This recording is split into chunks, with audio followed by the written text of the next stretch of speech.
buri muntu wese akwiye kwihata cyane kandi akagwana urugamba rukomeye cyane rwose agakizwa. Arangije gukizwa akwiye kwihatira cyane rwose akaguma mu gakiza. Arangije kuguma mu gakiza akwiye kwihata cyane rwose agakorana umwete n'ishaka bikomeye ngo agakiza akazanemwo abandi. Sinzi kunyumvise neza cyane mwene data. Buri muntu wese akwiye kwihata rwose agakizwa, kuko agakiza katanzwe kuri bose kandi katanzwe n'umukunzi wacu Kristo Yesu yemeye kwitanga arungiswe na data wa twese uhoraho Imana kubwa rwa rukundo ruhebuje Imana yakunze abari n'umubiri bose bari mw'isi. Ako gakiza katanzwe n'Imana yaturemye itanze umwana wayo nawe akemera kwitanga. Ni byiza ko buri muntu wese akizwa, kuko nutemera ngo ukizwe umenye neza yuko Satani azo kwisasira muri gihonomu, uzobaho ibihe bidashira uturigwa mu muriro ibihe bidashira ni wanka gukizwa. None rero umwe wese yumve ko akwiye gukizwa. Urangije guhitamwo gukizwa nukizwe kandi ukizwe neza, hamugume mu gakiza. Urangije ivyo wumvise neza yuko washinze imizi muri Kristo, rwanda urugamba rukomeye cyane rwose ngo abasigaye inyuma hariya wavuye nabo bakizwe, agakiza ukazanemwo abandi. Yesu Kristo akomera umugisha cyane. None rero ndaguhaye kaze mukundwa wa Kristo mu kiganiro cyacu ijambo ry'umunsi.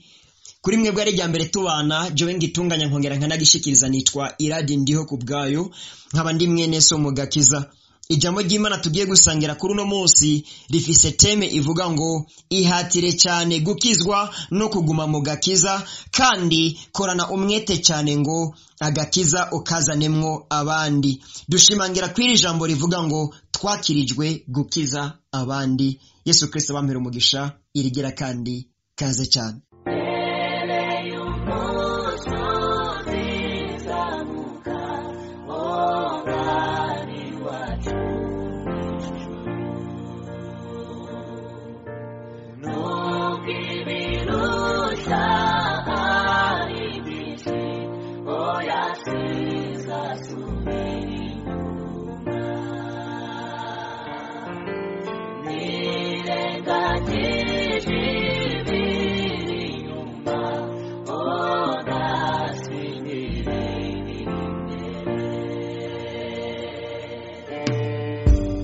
Turasoma ijambo ry'Imana nkunda kwibukanya na bene data cyane, dusanga mu butumwa bwiza bwa Yesu Kristo uko bwanditswe na Yohana igice cya 20 ku murongo wa 21. Indanzi y'amajambo ivuga ngo Yesu yiyereka abigishwa 10 ariko sahunza guhagarara. Ku murongo wa 21 havuga ngo Yesu yongera kubabwira ati amahoro abe muri mwebwe, nkuko data yantumye niko nanje mbatumye.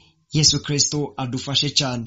Nkuko data yantumye niko nanje mbatumye. Mwibuke Yesu aravuga ngo data yantumye kugira nte gukiza no kurondera icyari cyarazimiye. Nimba Yesu yadutumye nkuko data yamutumye, rino jambo turitumbereze neza rero. Nkuko data yantumye nanje ndabatumye, genda mukize murondere icyari cyarazimiye. Dusenge Imana.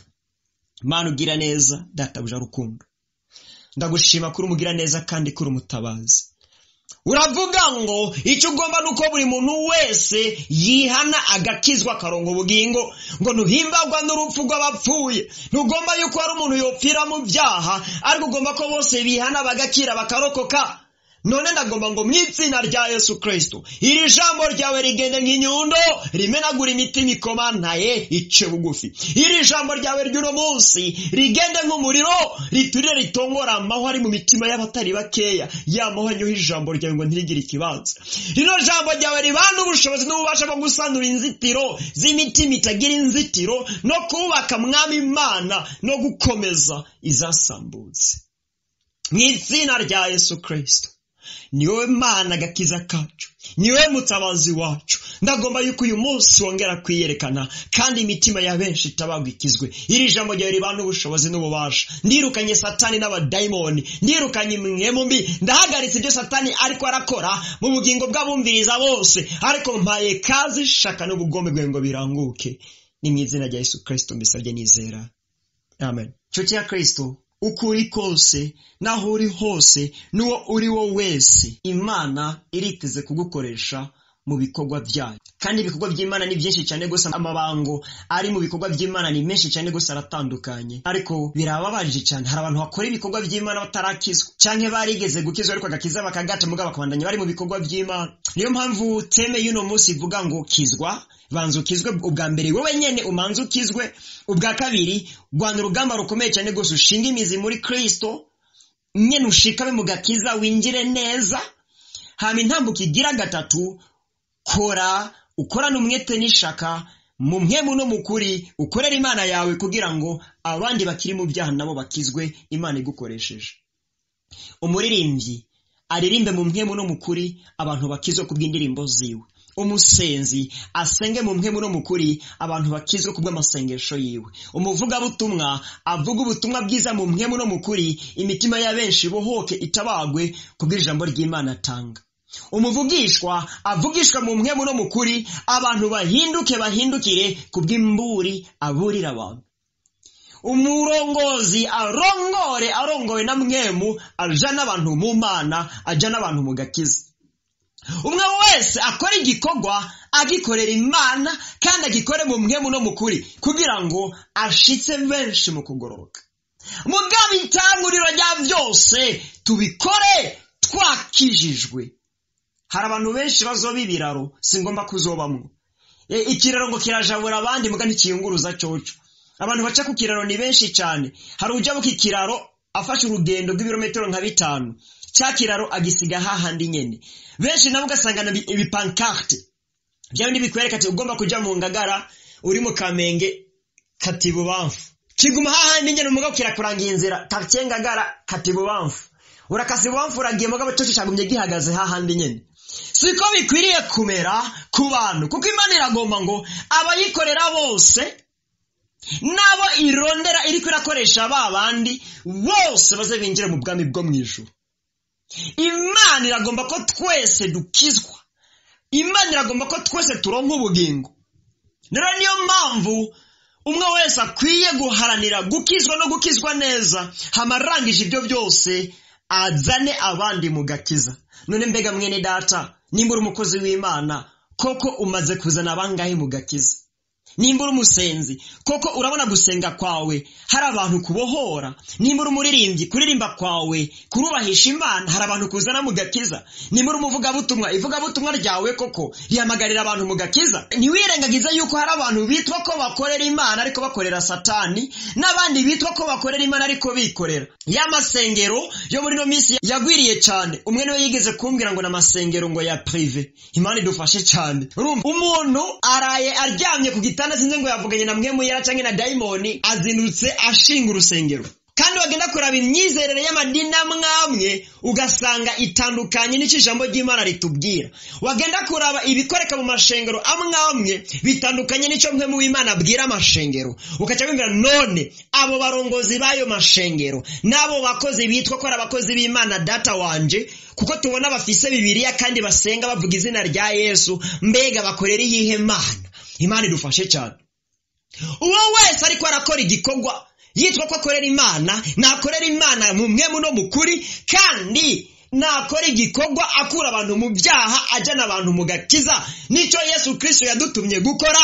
Arabwira abigishwa biwe ngo nkuko data yantumye niko nanje mbatumye, genda mukize murondere icyari cyarazimiye. Imana idufashe cyane. Mbega nibyo uriko urakora? Ni ukisezerano yawe ongera kutazasiga uzabana nanjye. turangirize mu Bikorinto icete ca mbere ca Bikorinto nkuko Paulo yacandise igice ca 9 umurongo wa 24 kugeza ku 27 tuce tuharangiriza. Indanzi y'amajambere avuga ngo abagomba impera bakwiye kugira umwete. Ntimuzi yuko mu birori abasiganwa biruka bose ariko uwuherwa akaba umwe, namwe abariko mwiruka kugira ngo muronke impera, kuko umuntu wese azorushanywa yitegura muri byose. Abo bagenza batyo kugira ngo bahabwe igitsibo gishira, ariko twebwe tugenza dutyo kugira ngo duhabwe ikitazoshira. Nuko nanje ndiruka ariko sinkutazi yaja, nkubitana ibipfunsi ariko sinkuhusha, kandi ndwanya umubiri wanje nkawuhindura umuja kugira ngo kumbure maze kwigisha abandi nanje ubwanje sinze mboneke ko ntemewe. Imana idufashe cyane. Iri jambo ndangirije ko riza rikavuga byose nariko ndababarira ngo abarondera impera bose bakwiye kugira umwete. Hari abantu bibereye mu gakiza ariko bidibamiye. Urumva je naregiye gukizwa birarangiye, oya wakirijwe gukiza abandi. Emera Imana igukoreshe. Babandi ngo yango noja kuririmba ngo n'intambara ziri mu makwaya. Wiyumvira yuko ijuru uzorijamwe uko nyene wakijijwe ku buntu, mugabe ijuru urarikorera. Iri jambo nama ndarivuga, ijuru ntizorihabwa ku buntu. Imana iguha agakiza ku buntu, hama agakiza wange kukakira canke ukakirika kunanire kubungabunga no kuzigama. N'ijuru ikiriguha ku buntu biragatsindwa. Ijuru rirakorerwa. Niyo mpamvu Paulo yandika avuga ngo abarondera impera bose bakwiye kugira umwete. Raba mwisi ngo ingana abantu basiganwa, abakinyi b'umupira ingana basiganwa barondera igikombe cy'isi yose cyangwa igikombe cya Afrika. Raba biruka ku makinga ingana bahiganwa biruka bagomba ijya midali y'izahabu. Raba ingene bafata imyanya y'amantrenema baduga imisozi bambaye amabuye bikoreye amagunira y'umusenyi kugira ngo ariko arirukana babandi kumbure abatagize entrenema kugeza aho we yagarukirije abasige. None ngo nimba bakora ibyo byose barondera igitsibo gishira cyano mwisi, twebwe turondera igitsibo gihoraho cy'ubugingo budashira bwo mwijuru, ntidukwiye kurushirizaho. Mbwira rero umukristo yijyamiye akanguke bikicicwa vuba. Umwe wese yakiriye Kristo Yesu yahawe mpemu yera, kandi uwo wese yahawe mpemu yera afise ikimubonekesha ko mpemu afise ingabire ya mpemu, kandi iyo ngabire ya mpemu niho umuhamagaro wawe uhagaze. Nimufise ingabire yo kuririmbura umuririmbyi jya kuririmba, nimufise ingabire yivuga butumwa urumuvuga butumwa shira kuvuga ubutumwa bwiza, nimufise ingabire yo guhishurirwa komeza uhishurirwa iby'amabanga ubibwira abantu, nimufise ingabire yo kuvugishwa vugishwa. Umwe wese yakiriye Kristo Yesu afise mpemu wa Kristo, kandi ufise mpemu wa Kristo afise ingabire za mpemu, kandi izo ngabire za mpemu n'amataranto mwahawe nimuzibike nimuzifurire, genda muyacururishe. Izo nyungu n'abantu bazova mu byaha baza mu gakiza kubw'ibikorwa by'Imana mwakoze. Mugabo Paulo kandi urangije kucyumva ico neza arakomeza avuga ngo ariko nimwiruke nk'abatazi iyo mujya, mumenye neza ko tujya mu ijuru, kandi urugendo rwo kujya mu ijuru hari amabwirizwa n'ibyageze dusabwa kwitondera. Wa mukozi w'Imana wese, uri umuririmbyi, uri umusenzi, uri umuvugabutumwa, uri umuhanuzi, uwo wese avuga ko akorera Imana ntasiganwe nk'utazi yaja. Tujya mu ijuru hari amabwirizwa n'ibyageze dusabwa kwitondera.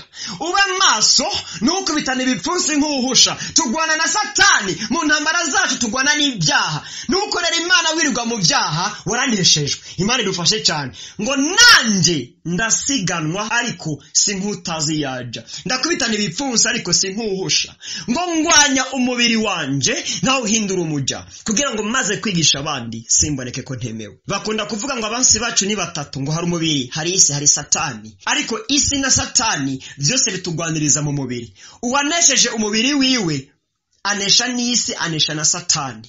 Ariko utaranesha umubiri wawe isi izogutsinda na Satani azogutsinda. Paulo rero aravuga ngo urangije gukora byose neza, hindukira kandi ugwanye umubiri wawe, ntuneshwe n'umubiri ariko wowe unesha umubiri, uneshesha iby'impemu, ukora iby'Imana igomba mu kugoroka no mu kwera kugira ngo uze wikizanye n'abakumva. Numara kwigisha abandi ibyo kugoroka n'ukwera ntuzuboneke nk'umunyabyaha, ariko nawe uzurushizeho kugoroka n'ukwera. Yesu akumpera umugisha. Niri jambo ry'uyu munsi ndazi neza ko utabuze icyo wakira nimba wankurikiranye. Raba usuzume mu bugingo bwawe kino ukimenye neza. wakirijwe gukiza abandi nimba warakijijwe, kandi ukaba utarakira agakiza ntukizwe, hama ureke Imana igukoreshe mu gukiza abandi. Kuko Pawulo amaze gukizwa, uwari Sawuli, Imana imaze kumuhindura agakizwa akaba Pawulo, yabwiye ubutumwa bwiza b'i Korinto, ab'i Galatiya, Abanyefeso, aragenda abwira ab'i Kolosayi, abwira Timoteyo, abwira na ba Tito n'abandi bose, abwira ubutumwa bwiza barakizwa. Ibi ibiba inyungu mu bwami bw'Imana, kandi abo yabwiye ubutumwa bwiza nabo bagenda babwira abandi gutyo. Nawe nimba utarakizwa, Imana iragomba kuzogukoresha mu bwami bwayo. Kizwa, wemere Imana igukoreshe, ni naco yakuremeye. Nimba warakijijwe naho ntiwijyamire gusa, reka Imana igukoreshe mu gukizwa kw'abandi. Ariko kandi ukorera Imana wese yiyubare, yirinde, ntakorane umugayo, ntakorane agasembwa, agume mu gakiza kandi yinjiremo neza, akorera Imana mu mpemu no mu kuri. Nibyo bizagira ikimazi. Kristo Yesu abampera umugisha cyane. Nuko nshuti ya Kristo, iri niryo jambo ry'Imana narifise nsangira nawe kuri uno munsi, kandi kuri uwo wese yumvirije buno butumwa bwiza bukagira icyo bumufashije, ndamwinginge ino audio ntayigumize ko ayikwiragize mu bandi henshi cyane gose hashoboka, mu magroupe ya WhatsApp murimwo aho urutonde rubibemerera, eka mbere no mu bandi bose mufise nimero zabo za WhatsApp, kugira ngo kumbure nabo bafashwe nkuko namwe mwafashijwe. Hama ikindi naco ndashimira abo bose batubwira ko ubutumwa bwiza dutanga muri ministeri Ijambo ry'Umunsi bushishikara kubakuza no kubakomeza mu buryo bw'imwemu. Mushishikare muca muri rya rembo ripfunganye, nico numva no bipfuriza. Mukomeze gusenga kandi ubudasiba kugira ngo Satani ntabanyagire mwitiro. Ikindi naco turashimira cyane gose abo bose badufata mu mugongo mu masengesho, eka mbere no mu buryo, kuko ministeri Ijambo ry'Umunsi irakeneye cyane gose imfashanyo yanyu y'amasengesho n'imfashanyo yanyu y'uburyo, kugira ngo ibikoresho tuba dukeneye, ari ivyapfuye bisabwa gusubirizwa, ari bishasha bisabwa kugugwa, ivyo byose biboneke kugira ngo ubutumwa bwiza bushishikare gutera imbere kandi umurimo w'Imana waguke. None rero kuri mwese, Kristo Yesu abampere umugisha cyane. Hama kuri wewe ari rya mbere wumva buno butumwa bwiza ukifuza ko buzokoma bugushikira imisi yose iyo butanzwe inbox iwawe, eka na wewe utari bwigere wakira agakiza mugabo ukaba wahisemo gufata ingingo yo gukizwa, canke wari warigeze kwakira agakiza ariko ugasubira inyuma mu vyaha, canke ufise ikibazo icyo ari cyo cyose cyangwa umutwaro wifuza ko tugufasha mu mpanuro canke mu masengesho, ndondera ku nimero zanje za WhatsApp akamenyetso ko guteranya 265 9984883260, tuzobigufashamwo uko mpamvu w'Imana azobidushoboza kose. Vyongeye ndabibutse neza mwese mukurikirana ikiganiro Ijambo ry'Umunsi ko buri munsi wose wa gatandatu w'indwi twama dufise amasengesho yo kwisonzesha y'amasaha 28 atakujya atakunywa ku murango no mwijoro, kugira ngo twisengere kandi dusengere n'imitwaro y'abandi. Uwo wese yifuza kwifatanya nacu muri ayo masengesho arahawe kaze imisi yose ya gatandatu burindwi. Urutonde ruzohora rutangwa iyo ayo masengesho tuyimirije, kandi uwo wese arahawe kaze. Vyongeye mbibuse yuko ikiganiro Ijambo ry'Umunsi kiriho kuri Facebook, kuri page Ijambo ry'Umunsi Ministry, no kuri YouTube kuri channel Ijambo ry'Umunsi Ministry. Genda kuri Facebook wandike Ijambo ry'Umunsi Ministry, ucugira search mu pages, urabona page ya ministeri Ijambo ry'Umunsi, ucufyonda kuri like. Hamuje kuri YouTube ugire search, urondere channel yitwa Ijambo ry'Umunsi Ministry. Umaze kuyibona ntiwibagire gufyonda kuri subscribe, kugira ngo ubutumwa bwiza buzora bucishwa mu nyandiko kuri Facebook kuri page yacu, n'ubutumwa bwiza bwa video buzoca kuri YouTube kuri channel yacu ubuze bugushikire. Bizogira ikimaze kinini cyane gose, kuko turifuza yuko ubutumwa bwiza bukwira hirya no hino mu nzira zose zishoboka, haba kuri WhatsApp, kuri Facebook no kuri YouTube. None rero nimwagenda kuri Facebook ntimwibagire gufyonda kuri like kuri page yacu ya Facebook Ijambo ry'Umunsi Ministry. Nimwaja kuri YouTube ntimwibagire gufyonda subscribe kuri channel yacu ya YouTube Ijambo ry'Umunsi Ministry. Kristo Yesu abampera umugisha, naho ubutaha mugubwe neza.